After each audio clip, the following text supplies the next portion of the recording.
Many students today believe that they are computer and digitally literate, but research continues to demonstrate that they are not. While students know how to use certain technologies, they are mostly limited to smartphones, gaming devices, and socially focused applications. As students arrive at college, they find that most academic work requires the use of a personal computer.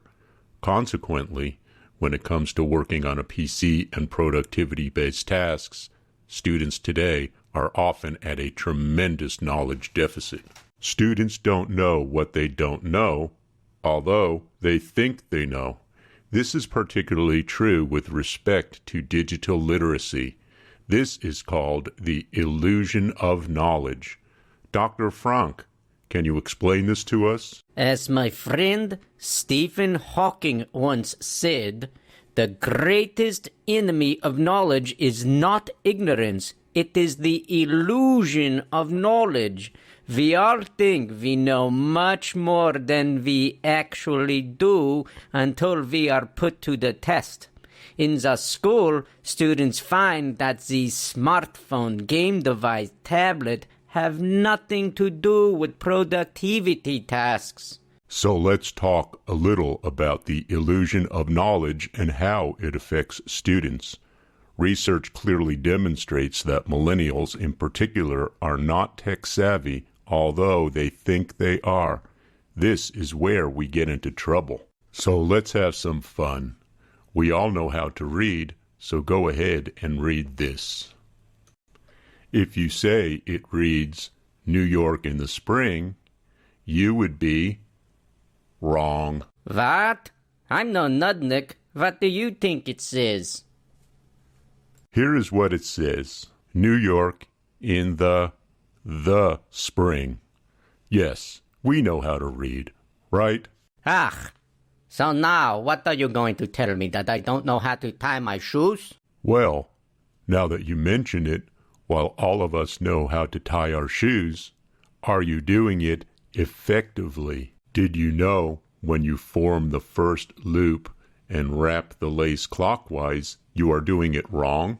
Yes, that's the weak form of the knot and becomes quickly untied. If you would wrap the lace counterclockwise, it is a much, much stronger knot. But why did you not know that? Because you were not taught the most effective way to perform the task. Okay, so knowing that the illusion of knowledge is real and that students suffer from digital illiteracy, now what to do?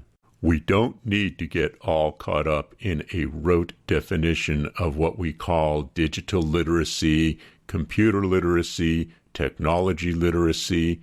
There is no standard definition of literacy, but what we do know is that computer skills are essential to be a productive citizen in today's complex world. It is important to also recognize that digital literacy skills are dynamic. That is, they are constantly evolving. The range of computer skills one might need varies, but for students, regardless of the academic pursuit, a solid foundation in PC skills, internet and research knowledge, mastery of word processing, spreadsheets, and presentation software are some of the most important foundational skills. Oi, Gewalt, this is a big pill to swallow. My diagnosis is that you have the epidemic and require treatment. Yes, we must recognize that computer skills are essential to be a productive citizen in today's complex world. So there is indeed a starting level of mastery that is required. These skills are a catalyst for the future acquisition of technology skills within a given discipline. Very interesting. This reminds me of my training at the Institute. We had to learn the basics first. Otherwise, you'd just be a nudnik. We have to recognize the condition before we can treat. Yes, doctor. Digital literacy is a set of horizontal skills applicable to all students and career endeavors. These skills comprise what we sometimes call the fourth literacy.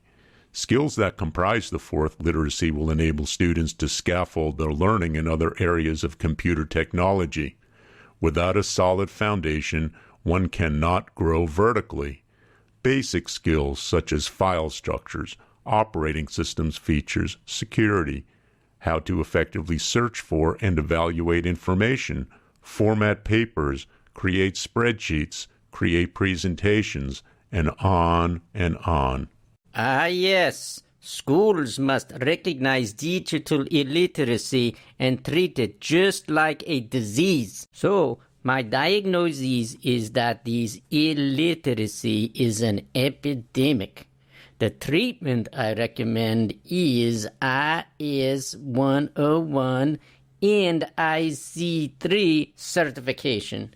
The IC3 is like a vaccination against illiteracy. All students should have these. Thank you, Dr. Frank. That is right.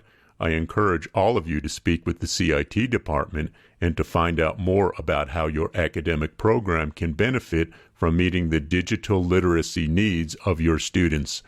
21st century skills require these skills, and CSN is a leading institution in the fight against digital illiteracy. See you later.